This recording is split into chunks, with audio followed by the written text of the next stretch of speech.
Good evening, everyone. Bonsoir tout le monde. Je vais vous inviter à prendre place, s'il vous plaît. Bonsoir tout le monde à la maison. Good evening, everyone watching from home. My name is Marco Fiola, and I am the principal of Glendon College. It is an honor and a privilege to welcome you all today for this lecture. I always feel a little bit uneasy welcoming people to Glendon, especially since we're going to have a proper land acknowledgement immediately after I speak. So, but anyway, I want to welcome you into this circle of a community that we call Glendon. On behalf of Rhonda Lenton, President of York University, on behalf of the whole Glendon community, it is a pleasure to see so many of you for this annual event. Today we're resuming, after a brief pause, we're resuming this amazing Glendon tradition that is the Holmes Lecture series. A brief word about the history of the conference of the series. Who is or who was John Holmes? John Holmes was a young Canadian at one point, born in London, Ontario, and very quickly became known for his diplomatic skills. His skills were recognized nationally, of course, but also internationally. Worked for the Canada, was an envoy to several countries, including the Soviet Union at the time. Was also working at the UN for many, many years. And then, due to I would say, a devastating turn of event, his career abruptly ended in the 50s, late 50s, early 60s. After 10 years working for, I have my notes here, the Canadian Institute of International Affairs, he found his way at Glendon. And for 10 years, what I hope were wonderful years for him as they were for Glendon students, he was here and taught international affairs, international relations, international studies. Then, after he left, a group of students and a group of faculty members decided that he had to be honored, he had to be recognized in some way. Some of those pioneers of the first, les pionniers de la première heure sont ici avec nous ce soir. Je reconnais le professeur Stanley Kirschbaum qui était là pour lancer cette série de conférences au tout début. Et ce soir, donc, nous accueillons un conférencier de renommée nationale et internationale qui va nous entretenir d'un sujet qui, je crois, aurait su, du moins, piquer l'intérêt, très certainement susciter des questions et un grand intérêt de la part de notre collègue éponyme de ces conférences, John Holmes. Je vais maintenant céder la parole à... Je n'ai pas mémorisé votre nom. Je cède la parole à Clara Lebon-Volia, qui va nous faire la reconnaissance ou nous guider dans la reconnaissance des territoires. Après quoi, on passera la parole à Colin Coast, professeur Colin Coast, qui va nous présenter notre conférencier. Merci, je nous souhaite une excellente soirée.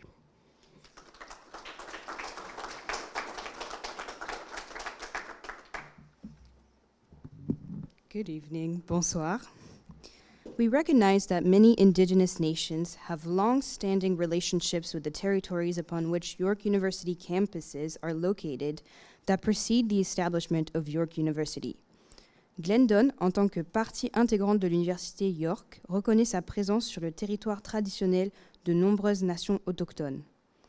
The area known as Toronto has been caretaken by the Anishinaabe Nation, the Haudenosaunee Confederacy, the Huron-Wendat, and the Métis. It is now home to many indigenous peoples. Nous reconnaissons les titulaires actuels du traité, la Première Nation des Mississauga de Crédit. This territory is subject to the Dish with One Spoon, One Belt Covenant, an agreement to the peaceably share and care for the Great Lakes region. Merci, thank you.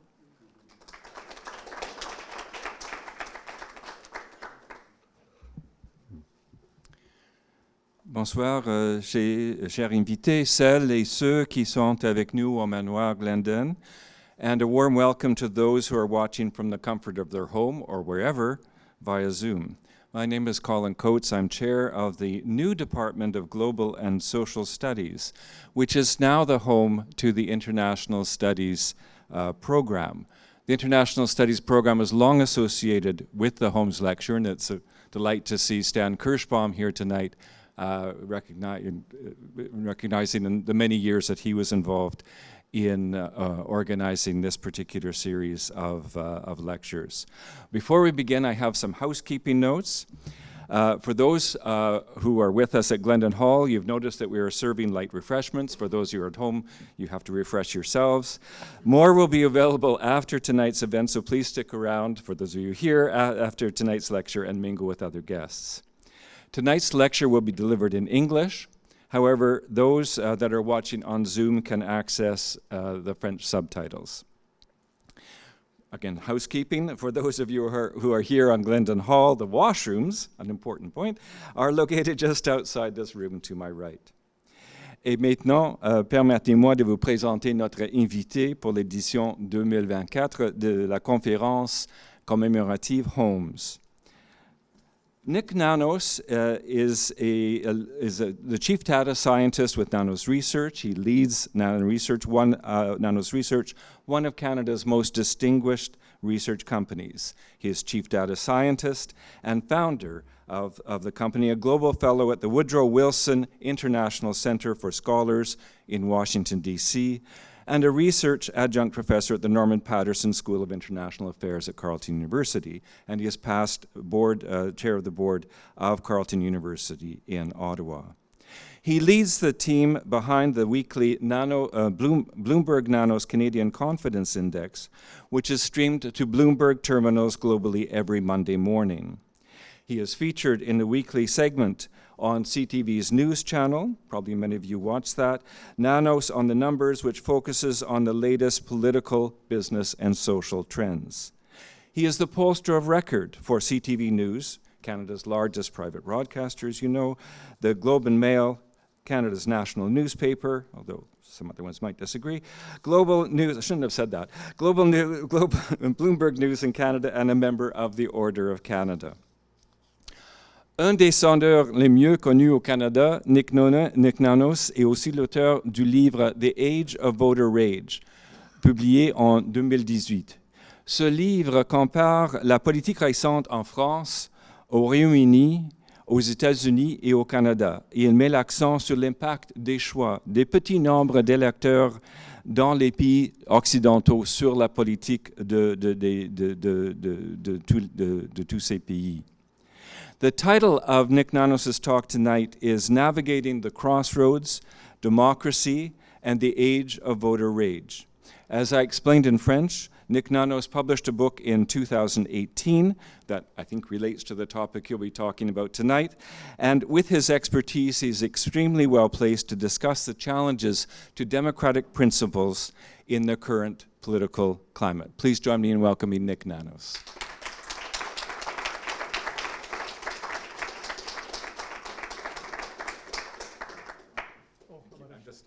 Making sure that the right leg. Okay, I can handle the mic too. Thanks, Colin, for that very kind introduction. It's really an honor for me to do the Holmes lecture today. And you know, this afternoon we had a really great session with a number of Glendon students where we kind of unpacked. We talked about immigration and refugees, and actually we talked about the conditions for success and doing a better job on that front. And that was really great. I just like to say I quite enjoyed that. I won't say it's my highlight because I'm supposed to say this will be my highlight of my visit to Glendon.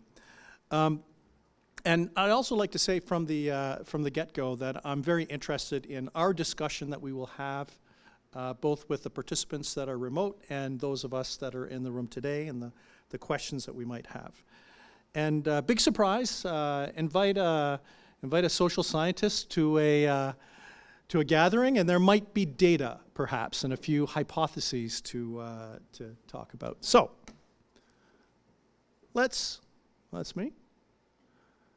So what I'd like to do is to start off by setting the frame. And it's important for us to talk about the frame when we're thinking about our democracy right now and some of the things that are happening, not just in our democracy, but in democracies in most major Western countries.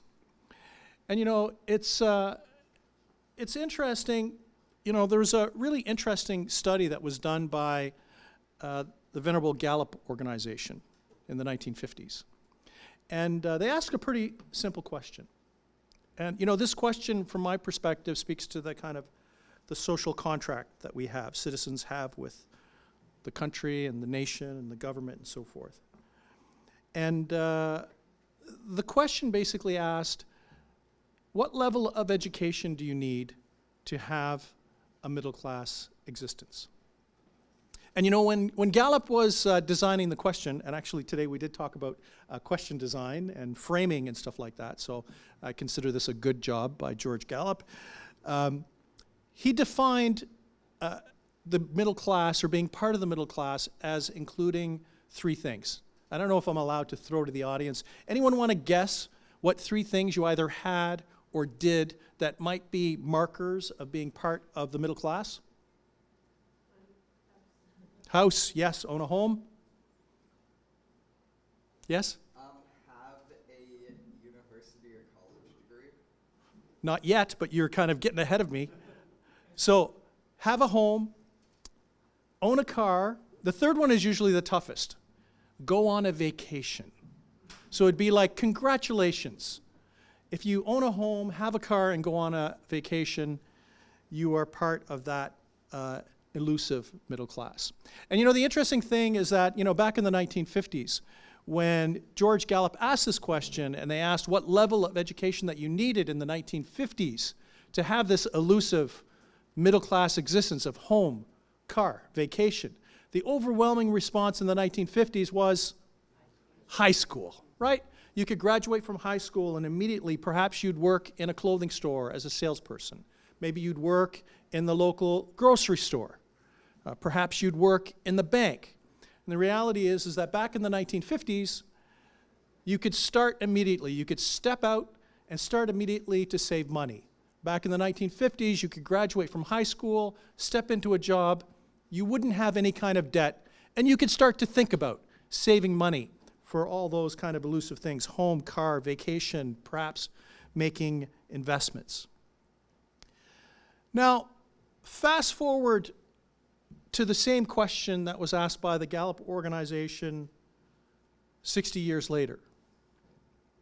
What level of education do you need to have that elusive middle-class existence, house, car, vacation? And the overwhelming response 60 years later was university. Exactly. It was university. Except now what we're seeing is that an increasing number of young people, I am pressing a button, an increasing number of young people are graduating from college or university, and perhaps they don't have the ideal job that they want. They're graduating from college and university, and they might be employed or underemployed. And you know, the reality is that the social contract is under stress. And what I mean by that, and what I mean by the social contract, is something, okay, we're going to go back, something as simple as, and maybe some might disagree with me, but something as simple as, if you work hard, you should be able to pay your bills. It wasn't, the social contract, in my opinion at least, is not that you will be rich or anything like that. It's very simple, that if you work hard, that you should be able to pay the bills. But what we're seeing increasingly, not just in Canada, but around the world, in Germany, the United Kingdom, and in the United States, France, we're seeing an increased pressure on that social contract. And this increased pressure is exceptionally acute among younger people in Canada and around the world. And we have to think of this as the frame. You know, when we're trying to understand statements that might be made by some politicians that are a little more populist-oriented, or conflicts that happen in social media or in the House of Commons. We have to think of the frame that people are in when they're watching this. And the interesting thing is that, when we ask Canadians specifically about their views on the future standard of living, you can see that 2 out of every 3 Canadians think that the standard of living for the next generation will be lower, while only 8% believe that it'll be higher. So imagine yourself just basically walking down your neighborhood and seeing your neighbors. For every 3 neighbors that walk past you, 2 of them are thinking, I'm not sure whether my kids, or I think my kids will probably have a lower standard of living. The interesting thing is that, when we look at this particular data set, and this goes back to 2012, when Stephen Harper, the Conservative Prime Minister, was in power, you could see that at least back in 2012, that there tended to be a little more optimism. What I'd like to put on the table, and I think this is critical if we want to have people feel better about their nation and feel better about democracy, there needs to be what I'll call a prosperity narrative. What is a prosperity narrative? So if you might have guessed from my last name, I'm Greek. A prosperity narrative means that a parent can tell their kids what they might want to study in school. So for the Greek mother, she told her son, learn how to use a computer, because that's where the good jobs are. And the prosperity narrative before that was, work in the automotive industry, work in the high-tech industry, work in the pharmacare industry, work in the software industry, that there was a prosperity narrative. And what's interesting is that for a prosperity narrative to really work, to create that confidence in the future, people need to envision themselves as participating in that, right? Where they can see themselves working in the high-tech sector, where they might see themselves, working in software or pharma or those other kind of sectors. One of the challenges I would say that we have right now is that when we look at the prosperity narrative now, not just in Canada but around the world, a lot of it has to do with artificial intelligence and machine learning, that being the wave of the future. And yes, that's important, but I would hazard to say that governments and leaders have failed to explain to people how they can participate in that prosperity that they believe will happen. And that we're fundamentally lacking the provision of hope for the future. The thing is that, many people ask me, what's the solution? Many times the solutions are complex. Other times the solutions are a little simpler. I would hazard to say that for any government, when they talk about the investments that they're making in the future, where they say jobs are going to come from, they need to articulate how average Canadians can participate in that prosperity, how them and their children will be able to have jobs and pay for the bills, and to focus on that, as opposed to what I'll say kind of high-level messaging. So you have to think about a certain level of, why don't we just call it absence of hope when it comes to the future. And the other interesting thing is that when we look at perceptions, and this is a trend line that goes back to 2007, when we think of perceptions related to whether the country is going in the right or the wrong direction, you can see right now at least that in our latest wave, and we do this study at the end of every year, so this is December 2023, that Canadians are more likely to think that the country is moving in the wrong direction than the right direction. And for those of you that are data geeks and like to look at charts, you might wonder, why is it that it goes up one year, goes down the next, goes up one year, goes down the next? Coincidentally, those are elections. You know what? We have an election, and average Canadians think, hey, maybe things are going to be okay. And then after a year of governing, they realize, no, it's probably going to be like the way it was before.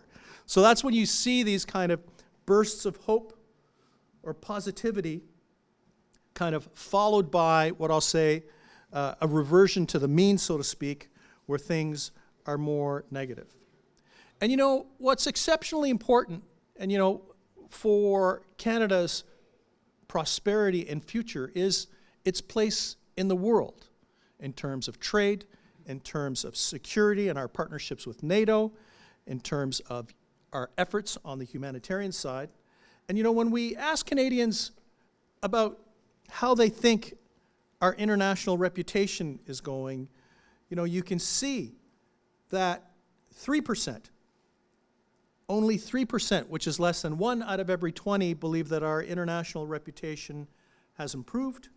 Only another 10 think that it's somewhat improved, and that Canadians are more likely to think that our reputation hasn't improved. Why might that be? I have a hypothesis that I'm ready to be called out on, but I would hazard to say that for average Canadians, we have a self-image of themselves. And you know, earlier we were talking about, you know, Canada as a peacekeeper, and then we said, you know, we haven't really been peacekeepers for a little bit of time, but you know, the psyche, the Canadian psyche, and you know what? When we do polling, Canadians still think that we're peacekeepers. Those are the things that come to mind when they associate our role in the world and our relationship with the United Nations. But you know, what's interesting is that since 2016, our self-perception of ourselves in the world as a middle power, as an intermediary, as a force for good, as a player with other major powers, has been shaken to its root. I say this, and I say the opinions expressed of those of Nik Nanos, not of Glen College. Okay, so now that I've got my legal proviso out, now, think of it this way. When Donald Trump was elected president, not just Canada, but all the major partners and trading partners with the United States had a difficult time. And it was a bit of a wake-up call for Canadians. You know, for average Canadians, they would think, we have a shared history, we have a shared geography, we have many, not all, but many shared values and friendships across the border, and that when we think about the negotiation or renegotiation or re-examination of the North American free trade regime, we would think that we would be treated fairly, perhaps nicely, in a cordial way, something that would be potentially respectful, but we didn't get that with Donald Trump. And that was a big eye-opener for many Canadians. Because the reality is that if we're treated in that particular fashion by our closest ally, our most important neighbor, our most important kind of trading and business partner, what does that really mean in terms of what our place in the world is? And then compound what I'll say the shock of that relationship, which was strained, although we did get the Canada-USMCA agreement. Compound that with strained relations with China. And compound that with, why don't we just call it, awkward relationship with India. So here we are, Canada as a middle power, self-identified as a player, having not great relations with the US, like not as good as it has been in the past, terrible relationship with China and that unwinding, and awkward relationship with India. And from my perspective at least, these are the fundamental things that are driving Canadians wondering what is our place in the world and what is the direction that things are going in.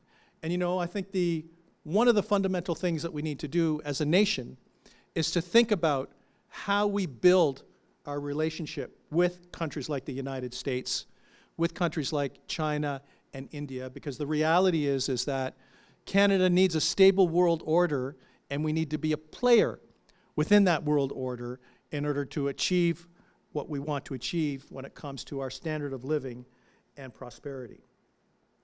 So what have we talked about so far? We've talked about people worrying about paying for the bills. We've talked about hope and perceptions related to future standard of living. We've talked about whether Canada is going in the right or wrong direction. And now we've talked about our international reputation. So now it's time for me to share the report card. The report card, quite simply, is this: asking Canadians what their level of satisfaction is with Canada as a country. And you can see this is a score out of 10. 0, obviously, a very poor score, not at all satisfied, and 10 is very satisfied. So you can see the proportion that scored 7 to 10 and 0 to 3, but check out the mean or the average score. So back in 2021, we basically got a B minus. Fast forward to our most recent wave that we completed earlier this year, and Canadians score their level of satisfaction with the country, not a particular government, but just the country writ large, as a 5.9. This is like our kids coming home from school and giving us a report card and saying, Mom, Dad, I give you a D for the country that you are creating. You know, the interesting thing, and this is, we talked about this earlier today, but one of the interesting things is that when you unpack some of the demographic groups and so forth, is that younger people are the most dissatisfied and pessimistic. You know, their score out of 10, I believe, is about a 5.6 or 5.7. And you know, the thing is that in the greater scheme of things, and this goes back to what I said about the very beginning about that middle class existence in the social contract, that young people have always tended to be the most positive. Like, after all, you know, you graduate from school, you're probably healthy, you're probably having your first job, you're enjoying a greater level of personal and financial independence, and, you know, the world is before you.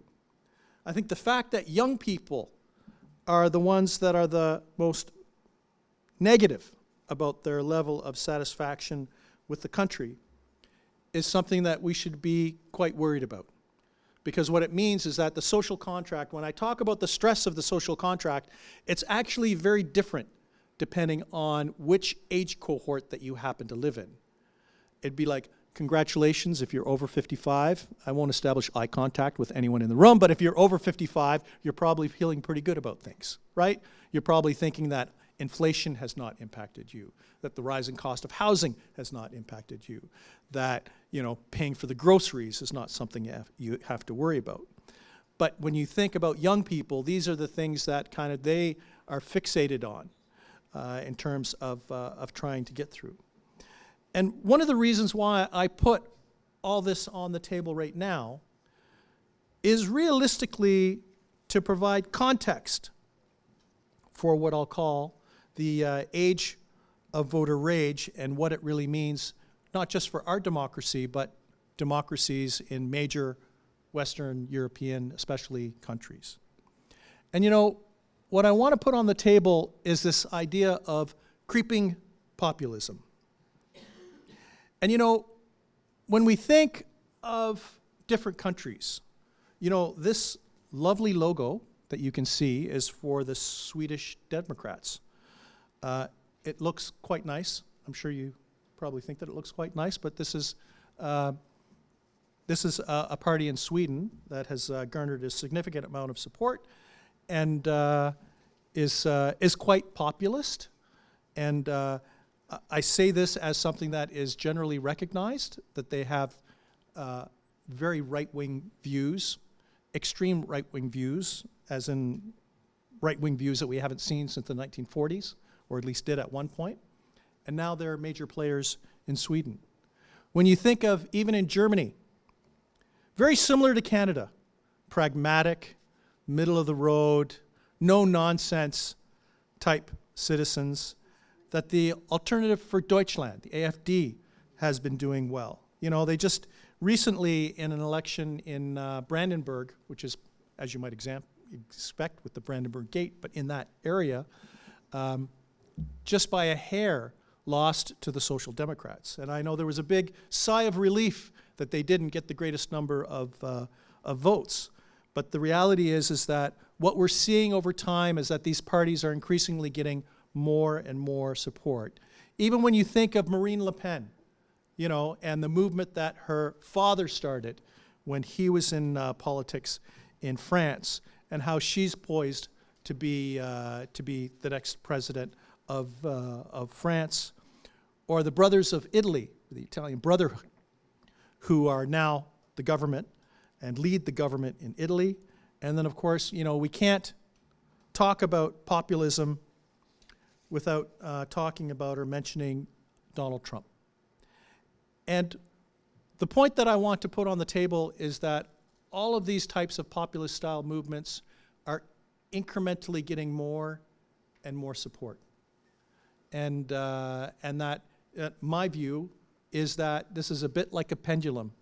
It will swing in a particular direction until something bad happens, and then it will self-correct. I hope Stan doesn't agree with me, but yeah, oh, it's okay. Yeah. So, but that it will self-correct. So, how did we get to this place in terms of populism and that particular style of government? There have been some accelerators, and you know, I'd like to say that in the olden days, if you believed in conspiracy theories, right? If you had non-mainstream views, it really took a lot of work to find other people, to find books and stuff like that, because those types of books were never really part of what I'll say a community library, because in a library was curated by librarians, you know, right, with books that were factual and were knowledge carriers for people. And you know, the thing is that when we think of that, and you know, it was also not just very difficult to get information if you believed in a particular conspiracy. It was also a lot of work before the internet to find other people that shared your conspiratorial views. But you know, fast forward with the internet, and it has enabled and empowered all of those views. You know, it's kind of funny. Some of you will probably remember. I remember a world without the internet, and I remember when the internet was first starting, and I remember there were discussions, and I don't know if the rest of you remember these discussions. There will be this wonderful thing called the internet. It will have information, and truth will be there, and it'll be at our fingertips. We'll want to make a decision. It'll be so wonderful that all those sources of truth will be there for everyone to learn and educate. It will lift us all up. We will make better decisions. We will be smarter, and we'll have access to all that information. What a wonderful thing the World Wide Web will be. Yeah, notice crickets? That did not, that did not happen. And you know, what we've seen at least is and you know, the other thing that I'd like to put on the table, which is quite important, is kind of how the web has fueled an echo chamber for everyone. What do I mean by that? So my mother-in-law is from Cape Breton. She was into, you know, her news feed was Glace Bay. It's not like she lived in Ottawa. It's kind of like she knew everything that was going on in her hometown. She wasn't as interested in national news or other types of news, and she focused on the echo chamber. And you know what? It was a wonderful echo chamber for her in terms of connecting with her family and what was going on in her home community. And you know, the other thing is that, you know, when I grew up, so in the Nanos family household, we had the radio on. My dad decided what radio station that we listened to. Everyone listened to the radio station that he set. But what's interesting about that? Because we were all tuned in to the same radio station, we actually had a shared experience. We would actually hear the same news. We'd hear about the same events. We'd hear about things that were happening in our community. We'd hear about new songs and all that kind of stuff. There was a shared experience. You know, with the mass customization of the media, we have basically fragmented and balkanized our society into little pockets. You know, something as simple as reading the newspaper. You know, the interesting thing about reading the newspaper, like an actual paper newspaper, is that when you think about the physical experience, you end up reading things that you do not intend to read. You end up learning things about things that you do not seek out to learn. You end up getting exposed to ideas and perspectives and opinions and facts that you don't pursue. And it creates, from my perspective, the physical act of reading a paper, an actual newspaper, creates a common experience for people. Now, that same newspaper can be online, except as a subscriber, you will pick what you want in your feed from that particular news organization. And what I want to put on the table is that the mass customization of media has rendered our ability to have, I'll call it, a national project. Like, we're going to fight crime. We're going to go to war. We're going to save the world. We're going to do something, whatever. It has rendered the ability to mobilize a national project as something that is very difficult to do. Because do you know what? Whether you like it or you don't like it, in the past, there were only so many news organizations, and news leaders, news organizations could come to a consensus that Canada needs to do something on a particular issue, maybe related to the United Nations, maybe related to the Second World War, maybe it's related to our position on South Africa, right, and apartheid. That we could have a national consensus where Canadians could mobilize around that national consensus. So one of the things I want to put on the table in terms of the difficulty in our current environment is that not only do we have to worry about people being fast and loose with the facts, we have to worry that we do not even have the plumbing to mobilize our country on a national basis. Now, some might argue that that social media is that platform, but you know the reality is, as a social scientist, we all know that social media is not representative of anything except for the individuals that are participating in social media. And you know the interesting thing is that all of our research suggests, you know, if we read the news or read the comments, like if you really want to get depressed, you should read the comments underneath news stories. You read those comments, you watch or dial into social media, you would think that we live in a toxic, polarized world. Yes, there is some polarization, and yes, there is conflict. But you know, the reality is that whenever we ask Canadians to place themselves on an ideological spectrum from 0 to 10, with left being at one end and right being at the other, the good news is the vast majority still score a 4, 5, or 6. So what we have is a media environment that is polarized. We have a political environment that is polarized. But we have average Canadians who are actually not as polarized as those other platforms would suggest.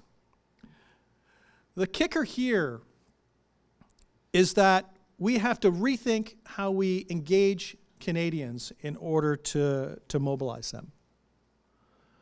And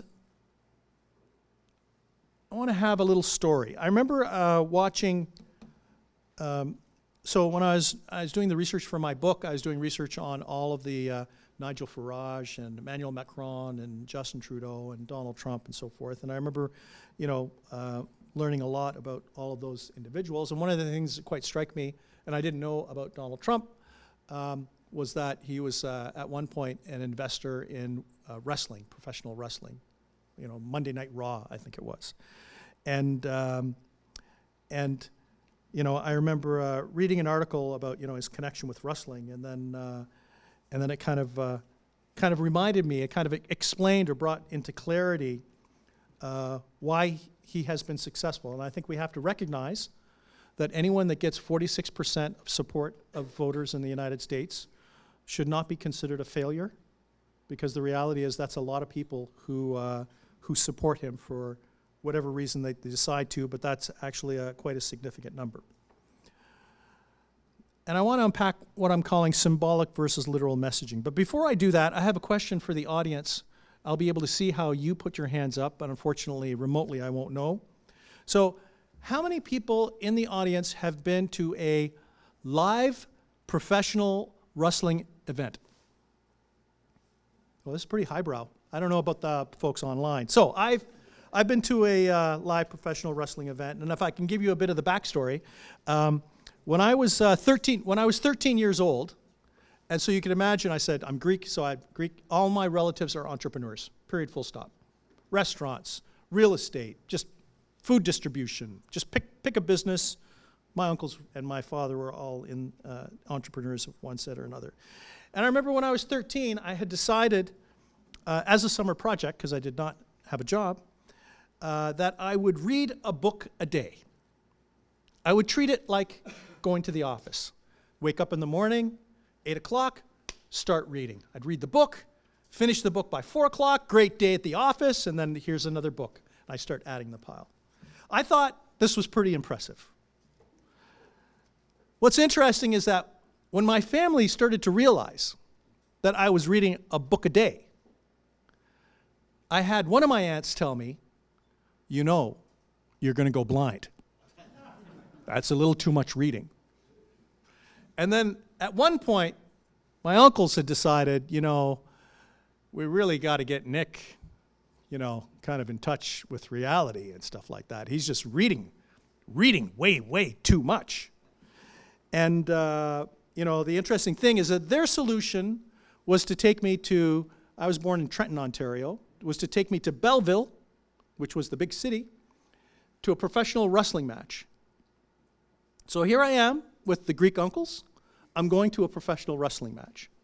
And you can imagine, you know, I'll call it the budding intellectual, respectful of authority, with his uncles going to a professional wrestling match. And at the professional wrestling match, and for those of you that did put up your hands, Andre the Giant was there, Haystack Calhoun was there, Mad Dog Vachon was there. There was a guy named the Golden Greek, but I think he just put olive oil on himself, and I won't go beyond that. You know, so there's all these. But, you know, the interesting thing for me actually was not the wrestlers. The interesting thing for me was, who did I see there? I saw the woman that was the bank manager for my dad. I won't say the bank, but I saw her there. I saw the policeman from Trenton. I saw the principal of my school at the wrestling match. Except what I realized as a 13-year-old budding intellectual is that these individuals, pillars of the community, respected adults that I'd only interacted with on kind of basis of who they were and their role in the community, were behaving very, very differently at the wrestling match than in their professional life. So, you know, at one point, one of the wrestlers takes a fake chair and slams it over the back of his opponent, and the mild-mannered woman that was the bank manager is yelling, "Kill him, kill him, kill him!" And that's all I'm thinking about is she knows that this is not real, except that she is very engaged. And you know, that was one of the key things that I took out of that. And what I realized is that she knew that it was not real, but she was fully engaged on the symbolism of what that represented. Now let's fast forward to Donald Trump and symbolic versus literal messaging. Now, here at Glendon College, we're all big believers in literal messaging. Literal messaging means we read the facts, we brief up, we have a discussion on what we think is going on, and then we make a decision, right? It's evidence-based decision-making. Symbolic messaging is something that's very different. And if I could use an example, Donald Trump, when he talked about building the wall, which I don't think has even been built or anything, but talking about building the wall on the Mexican border. What's interesting is that people in America, if they were into literal messaging, they would ask questions like, how much will that wall cost? Will this wall achieve our public policy objective? You know, and they'd ask the due diligence questions that we would expect anyone, or anyone in this room, I hope, would ask if they're faced with that. And then they'd say, well, what a stupid idea. However, there's another group of people that actually did not even ask any of those questions. Kind of like at the wrestling match, they were interested in the symbolism that the wall symbolized keeping America safe, that the wall symbolized protecting jobs in America, that the wall symbolized and touched into people being worried about change. And we have to think, and if I have one takeaway for all of you, especially if you're interested in good public policy and engaging citizens, is that in my opinion, in this world that we live in today, where we have like 140 characters on social media, which doesn't really lend itself to evidence-based policymaking, that if we want to move the dial on a lot of these big challenges that we have, we need to keep doing evidence-based messaging, because we must do that. But we need to also have symbolic messaging, something that emotionally connects with people. You know, it'd be like if we're in a room and developing a strategy on how to engage Canadians, someone should have the job in the room to say, okay, what are we going to do about people that won't read anything? How do we engage people who do not have the time because they're busy working, getting their kids to hockey or soccer practice? How do we engage those folks? And how do we move the dial? So one of the things, and I find this sadly lacking, is that for many governments, and civil servants especially, they are excellent at evidence-based decision-making. They're excellent at literal messaging. But they have a bit of a blind spot, because the reality is this is kind of outside of their frame, because they are bathed in a world of facts, figures, evidence in order to make good public policy decisions. So one of the things I want to put on the table, at least, is that to navigate in this world, we need to make sure that we have both symbolic and literal messaging when we're engaging citizens in our democracy in order to try to move the dial. The challenge is that if there's a mantra for many people, not just in Canada, but around the world, it is the belief that we mistrust, we trust. That this level of cynicism, skepticism, denial is the default as opposed to trust. And you know, we've seen surveys from all organizations, including surveys that we've done. Trust in institutions across the board is down, right?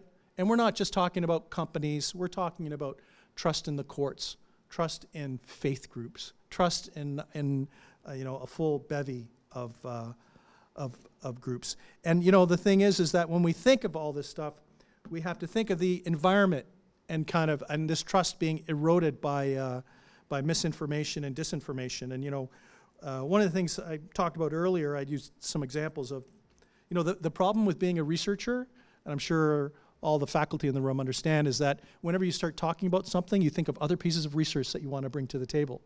You know, we were doing a study on misinformation and disinformation, and for the University of Calgary, and we asked people to delineate between truthful and untruthful statements. And you know, we do stuff like, we're going to read you the following 10 statements, and please tell us whether this is likely true or likely false.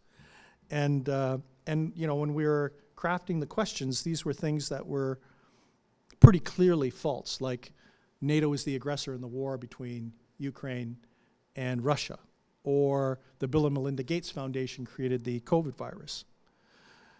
You know, the interesting thing is that there's, you know, maybe the good news is that a majority of Canadians can delineate between the truth and a falsehood. But in our research, anywhere from between 15 to 17% of Canadians would believe statements like this. And in some other cases, it would be as high as 30% that would, why don't we just say, be misinformed.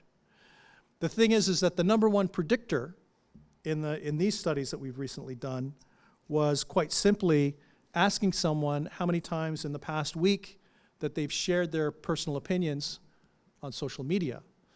Congratulations, if you don't share your opinion on social media, you could probably tell the difference between the truth and a falsehood. The more that you post, I hope none of you are posting a lot of your opinions on social media, but the more that you post and share your views on social media, the less likely you are to delineate between the truth and a falsehood. And you know, when we think of how important this is, and how razor-thin swings in opinion and votes can have a material impact on the outcome of really important votes, we can look no farther than the Brexit vote. You know, that was a razor-thin outcome. And you know, for those of you that followed the Brexit vote, there were two fundamental propositions. You know, the proposition by the Brexiteers that Britain sends £350 million a week to the EU, and the view from the Remain that households would be £4,300 permanently worse off after Brexit. The interesting thing about both of these assertions, you know, they're on the side of the buses. So this wasn't just kind of a little casual phrase thrown about. It was on the side of the bus, especially the £350 million a week. You know, the interesting thing is that a few weeks before the Brexit vote, the National Statistical Agency, which is the equivalent of StatsCan, came out and said, oh, by the way, this claim of £350 million a week going to the EU is false. Can you imagine if during an election campaign, you know, the chief statistician at StatsCan came out and said, oh, by the way, one of the two major parties, one of their assertions is fundamentally wrong. So this happened. But let me show you the polling data after the announcement was made that the assertion was wrong. You can see the false statement was believed by 47% of voters in the United Kingdom weeks before the Brexit vote, and the true statement was believed by 17% of voters. And when you think about the material impact of that vote on the future of the United Kingdom and its impact also on the European Union, you can see that, you know, this whole concept of misinformation that can have a significant impact, in this particular case, a material impact that the UK will probably be dealing with for decades. And you know, when we unpack the Brexit vote, not the relationship to these two questions, but when we unpack the Brexit vote and how education was an important factor, you can see that education was the most important predictor of whether someone supported or opposed Brexit. And you know, the thing is that we could probably make the corollary that their susceptibility to misinformation was part of that. And you know, we talked about this, I'm just trying to see, in the class today. And you know, the thing is that this was, you know, this was back, you know, in more than a decade ago.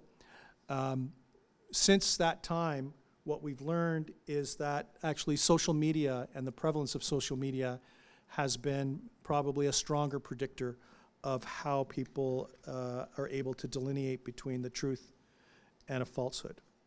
But if I could just share some stats with a study that we did with the University of Calgary, and you know, these are more examples of the types of statements that we've kind of tested.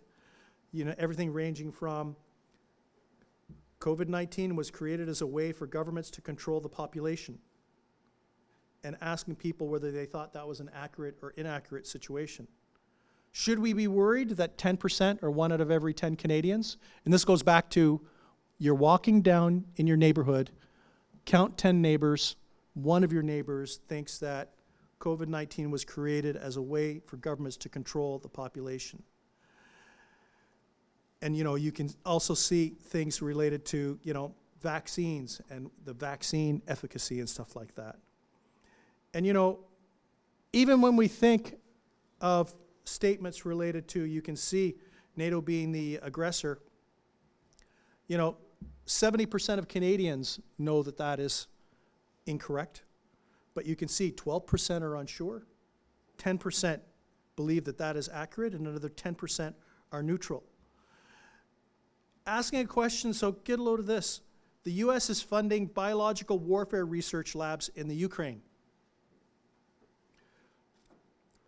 Only 51% of Canadians believe that that is not accurate.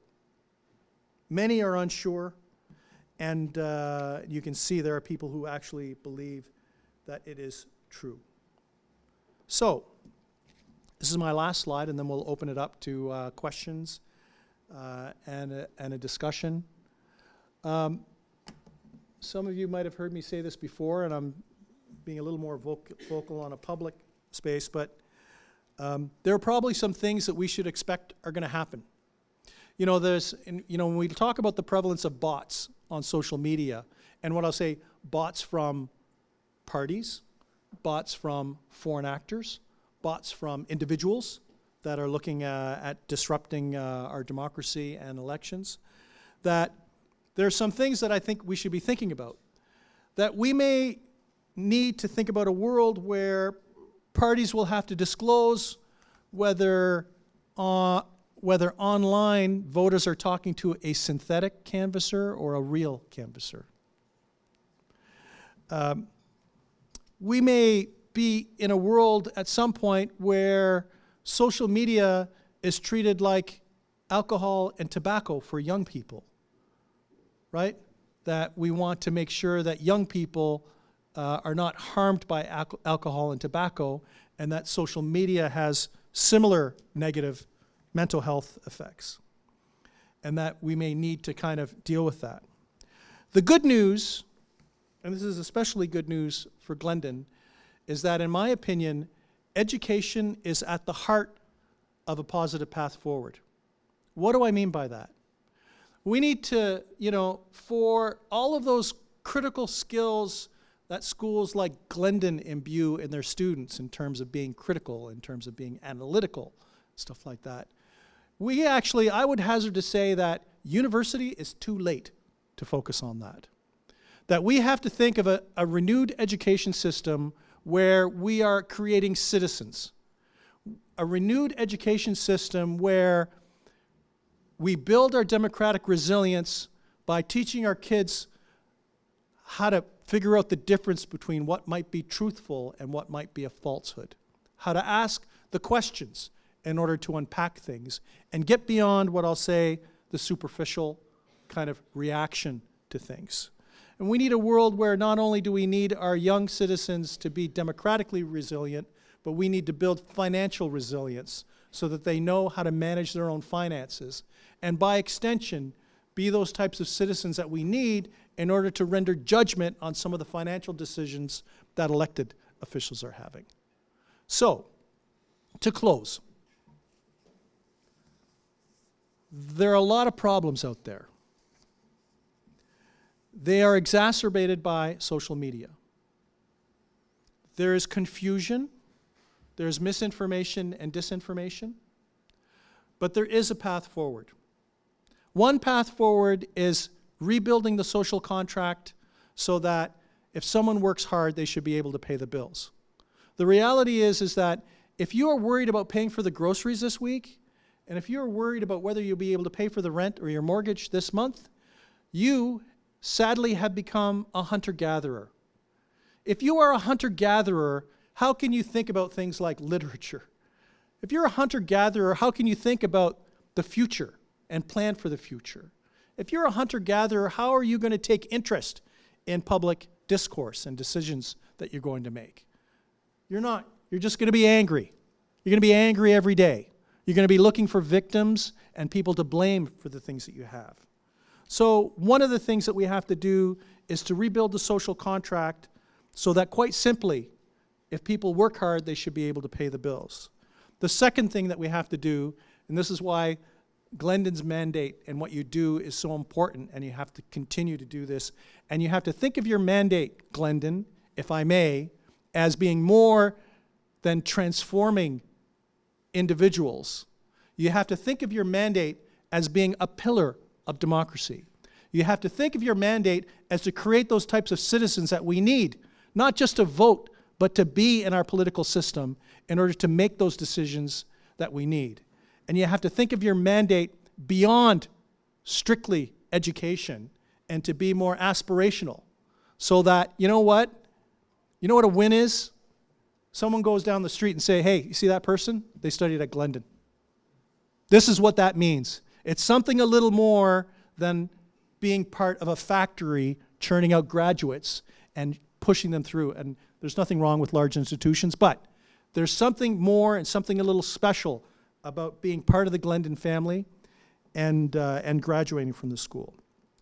And with that, thank you for your attention, and I'm ready to get grilled now.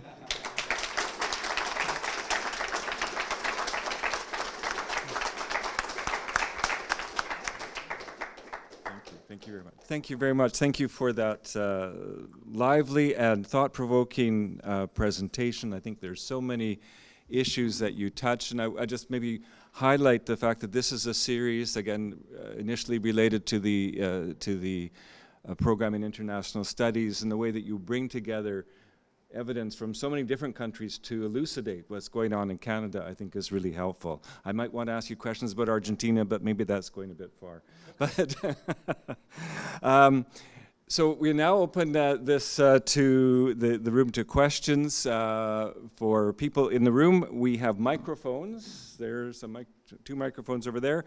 And we ask you to use them when asking your question, even though you might think your voice would carry.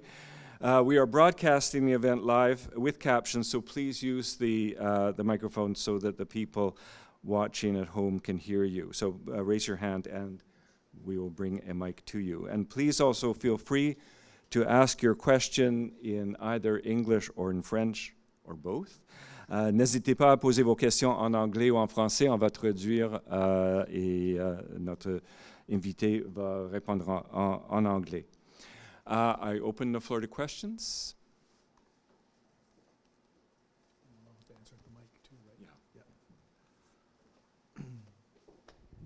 Thank you very much, Nick. We'll get the ball rolling with some questions, and I could speak to you all night based on so much of the information that you shared. My name is Steve Mastoris, and I'm a Glendon alum, and two of my four children have graduated from Glendon as well. I'm curious just to ask you three quick questions. First one is, what was a highlight today for you being in a lecture hall with students? The second question is there a policy decision of the federal government at present day that you think has been seriously impactful on the country? One single policy decision that you think has impacted our country? And thirdly, as a young Greek Canadian growing up in Trenton, Ontario, reading profusely, what was your first job?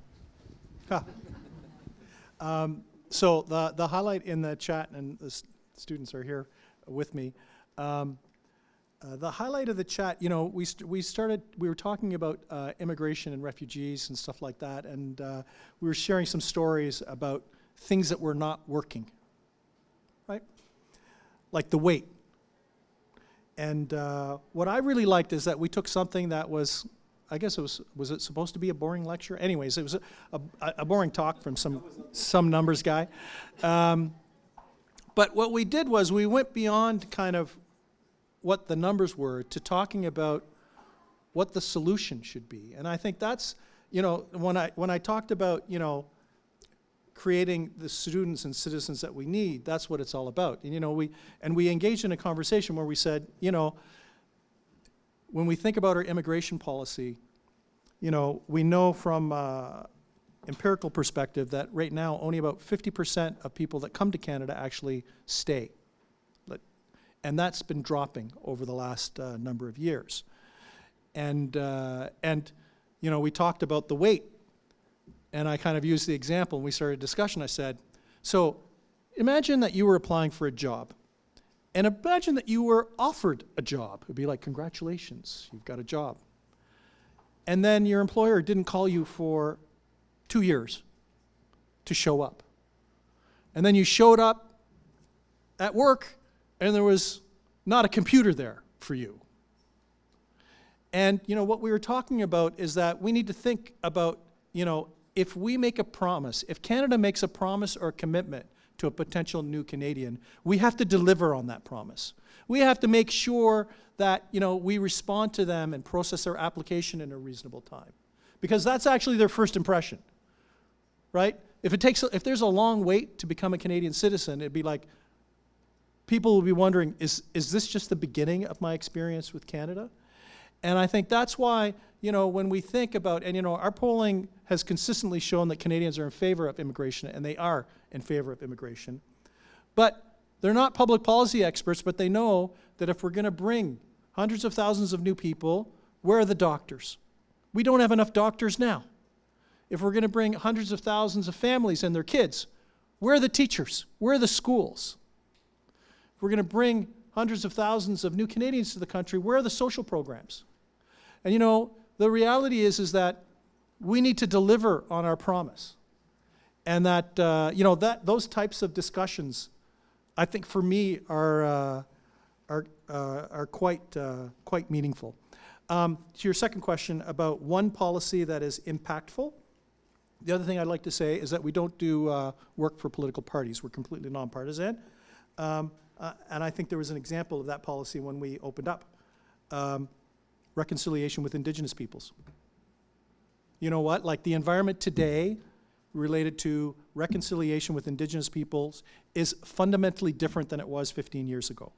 And if I could tell you, and I think we all probably feel the same, that when we learned about residential schools, I know my reaction was, I thought I was well informed, and I'm ashamed that these things happen, and I didn't even know that it happened. So these are very awkward things. I think we have to give credit. And you know, the reconciliation policy of the Liberals, like any government, is not perfect. But at least they've started the awkward conversation, which is the journey to healing. First job, okay, so this is kind of a complicated question. So my dad, who was an entrepreneur, I remember does anybody remember Mad Magazine? Yeah, okay, here we go. So Mad Magazine, I wanted to buy a Mad Magazine. It was $1.25. That's how old I am. It was $1.25. And I remember I asked my dad, I said, Dad, I'd like to buy Mad Magazine. Me thinking that he would give me $1.25 for this. And he said, 25 cents. Yeah, well, actually, he opened the door. He owned a pool hall. If you remember what a pool hall is, a billiard parlor. He opened the back door, and there was a park behind. He goes, do you see that park? He goes, there are pop bottles. Remember pop bottles were all glass? There are pop bottles there. He goes, you pick up enough pop bottles, because you got 5 cents a bottle or 10 cents a bottle, you can have your Mad Magazine. I consider that that was my first lesson, but that was also my first kind of pseudo job. But when I was in university, I'll be super short. I worked in a men's clothing store as a commissioned salesperson, Jack Fraser. I was a Jack Fraser person, and you know, I was smart enough because there were people that I worked with that were in their 40s and 50s that this was their vocation. They were amazing salespeople. They did very well. I was smart enough when I'd go into the store as a young lad to realize, what am I doing competing against these people that are much more experienced? So I said, I'd like to be your apprentice and learn. And the things that you learn as a commissioned salesman that make the difference between a high-performing commissioned salesman and a low-performing commissioned salesman is two people walk into the store and to, in a split-second basis, decide who's buying and who's not buying. Lesson one. Second learning was to figure out and to understand who is actually making the decision. Because the person coming in to buy the suit might not be, you're laughing, might not be the decision maker. It could be his brother, it could be his mother, it could be his wife, it could be his daughter, or maybe it could be him. So that was I was a commissioned salesperson, you know, for like 8 years. But those are the lessons that I learned. Okay. All right. So we have one question from our guests online, and it says, "Have you, Nik, ever considered running for public office?"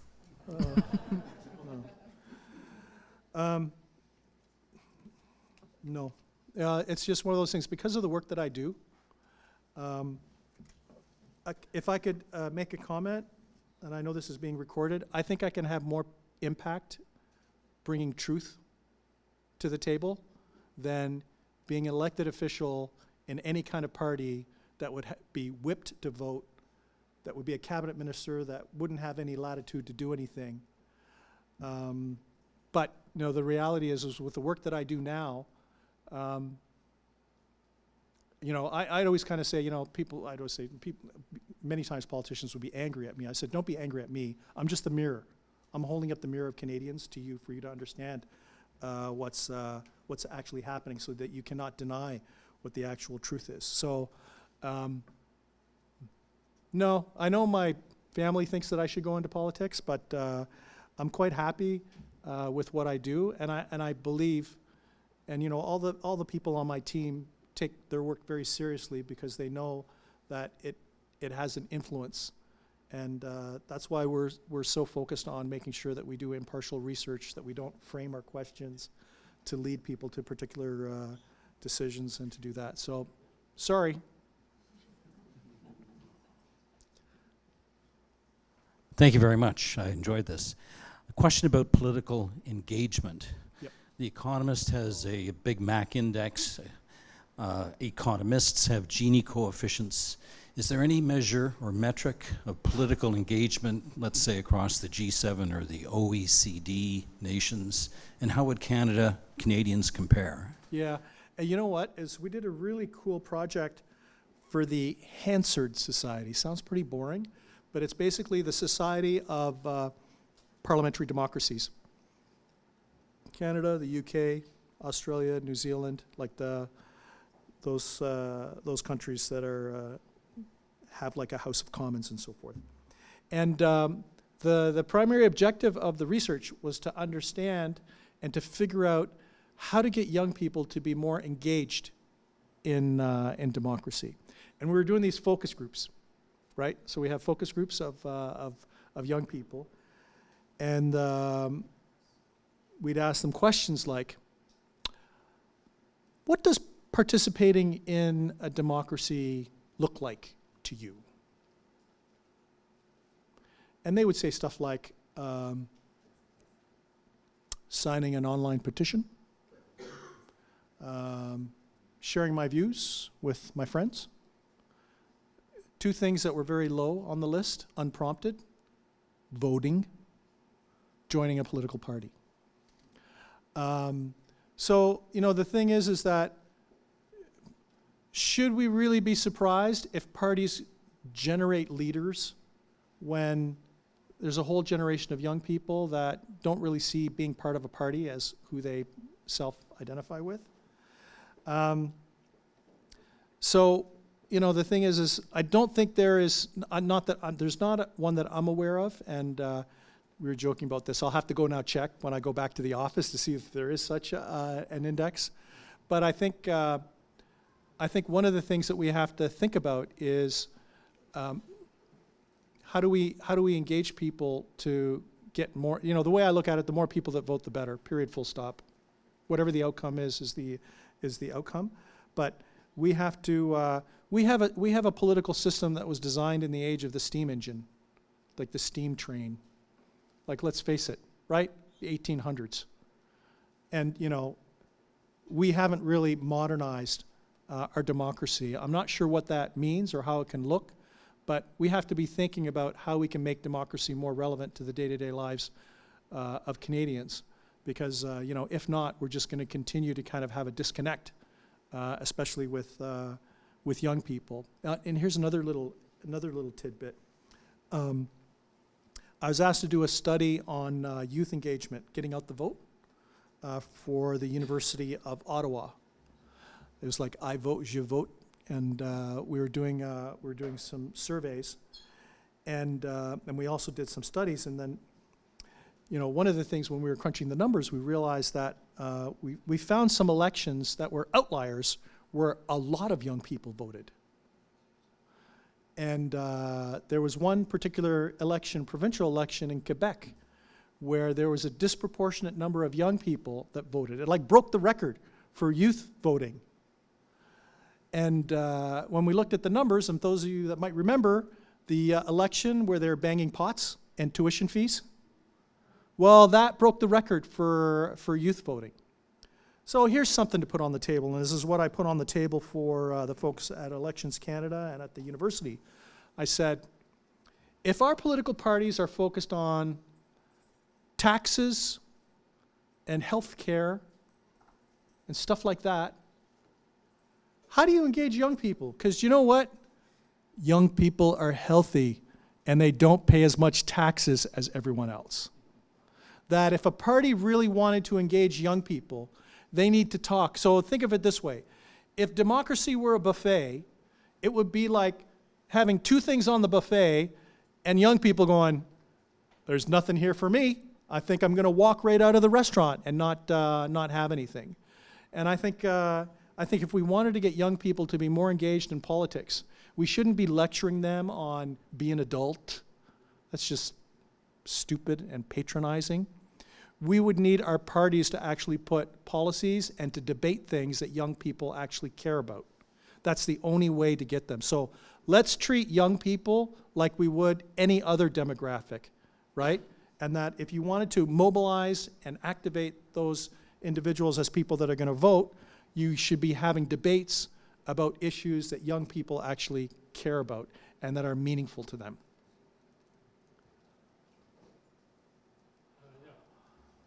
Fascinating talk. I could ask many questions, but one which is particularly related to international affairs occurs to me. I spent a fair amount of time last spring in Germany and the Netherlands. Yep. And both sorry, isn't it on? Oh, sorry. Germany and the Not my Netherlands. TIFA. I heard yes. you. Well, the Alternative for Deutschland, of course, was already a phenomenon there. And in the Netherlands, the Freedom Party of Geert Wilders had done very well. And I had dinner with a man who was actually a student at York for a year. I met him when he was a graduate student and stayed in touch with him. He works for the Social Democratic Party. Yep. And he predicted that the AfD would do very well in Saxony, which was his native state, in Thuringen, which, and in Brandenburg. And he says the reason is, in part, because these people were never properly denazified. Mm-hmm. And there is truth to that. The communists, for reasons, or the Russians, when they moved in, did not try the denazification that was attempted in West Germany. And he thinks that that is a key reason. He says it's not because of immigration, because not many immigrants settle in those states. They go to West Germany, the old West Germany, where they have AfD's a lot. And this is something in the Netherlands as well.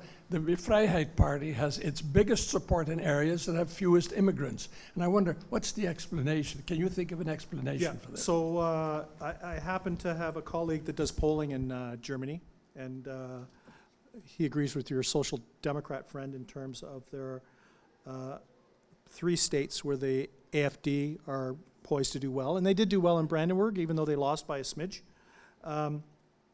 That's very complicated, if I could just say. So what you've just said is one factor. Another factor is that there's a significant income disparity between the West and the East. The Alternative for Deutschland tends to do better in the East. So for them, the West is the rich establishment, right? And you know, think of it this way. The Eastern Germany is being depopulated because there aren't enough jobs there, and people are leaving that part of the country to go to West Germany. So there are a number of factors, and you know, the other thing is here's a little pollster trivia for you. You know, try to do polling in a former country in the Warsaw Pact, and you know, calling someone and saying, hello, I'd like your personal opinion on something. It's not something that's welcome very often. So it's hard even to do polling in East Germany just because of the cultural history on that front. You know, on your comment related to denazification, the reality is they were part of the Warsaw Pact. So they just have, they're completely different. And you know, the thing is whenever we do polling, just as a bit of an aside, whenever we do polling, say for example on the war between Ukraine and Russia, there are a lot of pro-Russian views in East Germany. And it's actually not just because they happen to be part of the Warsaw Pact once, it's because there are a lot of friendships and connections. There are individuals in those Warsaw Pact countries that went to school in Moscow, and you know what I mean? So there are real family connections between East Germans and former Warsaw Pact countries, including Russia. So, you know, I think part of the underlying problem is still the fact that people are struggling to pay the bills. You know, the Alternative for Deutschland was focused on, you know, they basically kind of ridiculed tax on heating. and how that was out of control. So yes to what you said, but you should layer on top of that a number of things. A sense of being disadvantaged, a sense of being outsiders, right? A sense of not sharing in the economic miracle that is Germany compared to the more affluent Western part, and you roll all those things up, and it's fertile ground for a party like the Alternative for Deutschland.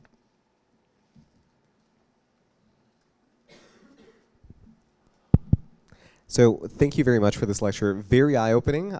Jealous of the students that are able to experience this as students, as an alumnus. This is fantastic being able to come back and take part in this event. The question that I have for you is really centered around misinformation. Yep. Misinformation, excuse me. And so, given that you've looked at a wide range and a breadth of data, I'm very interested in knowing what are some of the constants that you've observed that most contribute to persuasive misinformation. You touched on social media, on education. I wonder the influence that education has on one hand, but what if we go beyond that? How do we address misinformation from what we would classify as nominally educated people's, let's say that they're undergoing or have already graduated post-secondary institutions, they're still susceptible. How do we account for that? Yeah, you know, I have 4 boys. I know you said you had 4 kids too. So I have 4 boys, and it's interesting. You know, periodically someone would say something at the dinner table while we're talking about things, right, related to politics, and then and I'd go. They'd say something, and they know they're in trouble when their father asks, "Can you explain to me why you have that opinion and how you came to that opinion?" No, it'd be like, and then I'd say, "Is that an experience that you had? Did you read a book about this? Is it, you know?" And what's interesting is that many times these very, very fervent opinions, once you push a little bit, turn out to be very superficial, where they'd say, "Oh, I saw something on, you know, Instagram or TikTok or Twitter," and sounds like that's a complete fiasco. I think the problem is not necessarily whether they're attracted to, I don't know what you want to call it, attractive, compelling things. I think a lot of it has to do of, like, I don't know if I can say this, I'll probably not be invited, on social media, a stream of crap. Just a stream of garbage. And you know, the thing is that if you're conditioned to a stream of garbage, then you become desensitized to that. And I think that's one of the challenges that we have. And you know, the algorithms from social media companies, remember, they are enterprises there to make money and to have eyeballs. That is their purpose. And you know what? They're a corporation. They're entitled to have that. There's no social good. There's no social good in anything that a social media company does, right? Because it has shareholders, they all have shareholders, and they have to make money. And that the algorithms fuel whatever has eyeballs. So, you know, it's just one of those things where, you know, beware whatever you click and beware whatever you pause on, because you will be fed that over and over again. Fortunately for me, it's Greek recipes. So it's not too bad. But, you know, the thing is, think of it this way. If one of the Nanos brothers pauses on an item that is a piece of misinformation, then the algorithm will think, and the algorithm does not judge. That's all it does is observe and reinforce. So the algorithm will go, this person likes this type of information. Let's serve them up more of this stuff. So that's the challenge that we have. Here. Oh, hey. So my question is regarding something you talk about in your book, Yep. that there has been an increase in the population, but especially among millennials and young people, in this conditioning towards low and no cost services and information. Oh, right. So things like free apps, or that this expectation that apps should be free, or, you know, free online news, and that this has led to a slow decline or slow death of you know, high quality journalism or local newspapers that we've seen, you know, across the world. My question for you is, what can we as a society do realistically to decondition ourselves or decondition our society away from this expectation that things, or that high quality journalism, high quality information in general should be, low or no cost? How do we decondition ourselves and go to sort of maybe back to a time where we're willing to pay for things that are of higher quality? I think we have to, and this goes back to building the citizens that we need for our democracy and our economy. We have to go back and kind of say, A, you get what you pay for. B, if you want value, there's a cost for value. And this, I know I'm being recorded, but this will be kind of a little awkward. Many of the polls that are out there and the pollsters, the stuff that you see in the news, they don't get paid for it. They do it for free. I would periodically, I won't say who, but I would be periodically asked by media organizations. They would say, Nik, there's 20 companies that would take your engagement. We're paying you to do this, and there's 20 companies that would do your work for free, just for the profile. And I'd say, yeah, I know that. And then I'd say, do you work for free? No. Why? Because if you gave the news for free, how can you invest in journalists and people and the quality that you want? And it's the same thing, from my perspective, it's the same thing for everything, right? Like, if you want to have, we have to kind of, in a way, we have to make young people better consumers so that they think about the cost, the value, and the benefits that they get. And they should be applying that to the way they consume news. So they should be thinking, I think the reality is they should be thinking that if a news organization does not charge anything, that we could say, okay, they don't charge anything, maybe I should just be a little careful. It doesn't mean you shouldn't read it, but I should be a little careful as opposed to a news organization that actually has journalists doing their job, that are actually doing proper journalism, where you can have a little more trust. And I'm not saying that we should be blindly trusting the paid media and ignoring the free media. That's what I'm saying is that if we're good news consumers, we're going to go, was that fact checked? Like, if you're doing everything for free, how do you fact check that?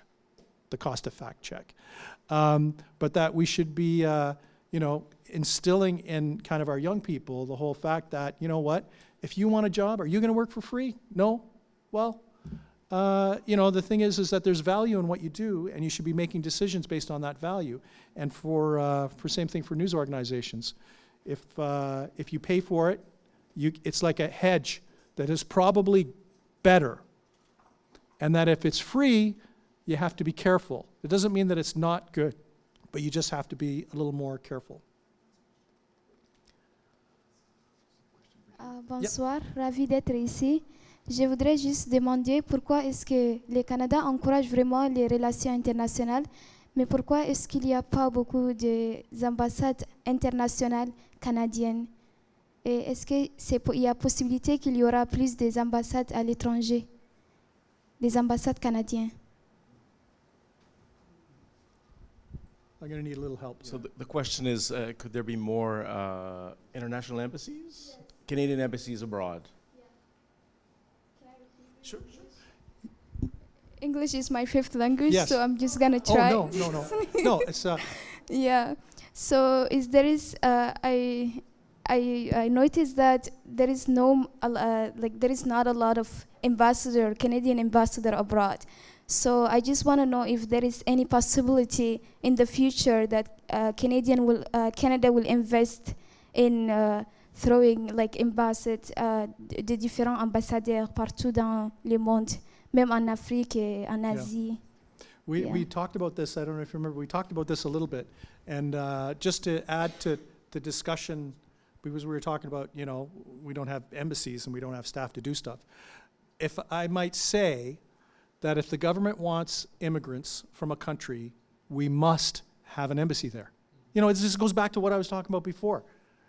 So, and the whole purpose is to deliver on the promise of Canada.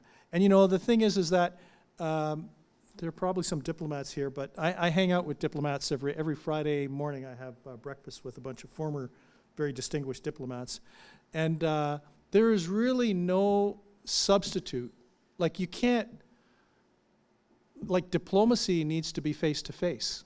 Like diplomacy is about building relationships. You know, what do we say about a country if we don't even have an embassy there? We're basically telling them, and you know what, you could dress it up any way you like. We're basically saying that you're not important. If we don't have an embassy and we don't have a mission in a country. And you know, this goes back to, you know, if we were to kind of build the best immigration policy, you know, we deliver on our promise. And that if there was a country that had a lot of people that wanted to become new Canadians, we would need to invest in the capacity to process those people in those countries. You know, the problem now is that governments are so cash-strapped. You know, it's like they're selling the cutlery, you know, our missions, you know, the property. You never get that back.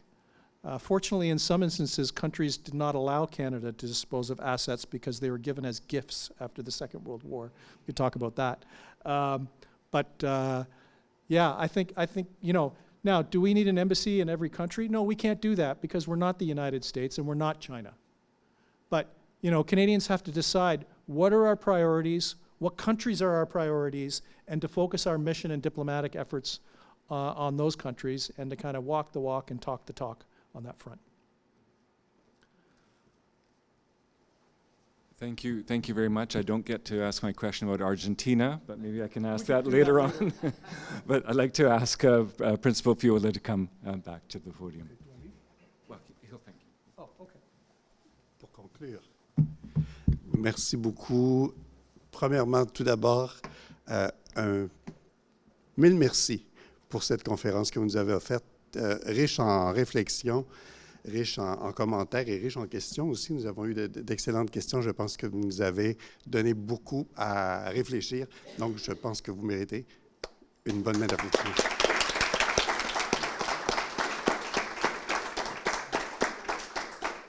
You stay right there. You stay right there for now. My job is also to thank a whole lot of people who had made this event possible. So first of all, I'd like to thank those some of them are here, some of them are joining us online. Those who have created, have set up, this series of conferences that, you know, that had the idea to honor John Holmes in such a way that has become such a legacy for Glendon and for the whole community. So I think we need him to be thanked. Merci au comité consultatif. Le comité consultatif, pour ceux qui ne le savent pas, c'est ceux qui se réunissent et qui pensent à qui pourrait être invité pour devenir les prochains conférenciers, les prochaines conférencières. Donc, je tiens à remercier pour leurs suggestions. Je remercie également les organisateurs de cette activité.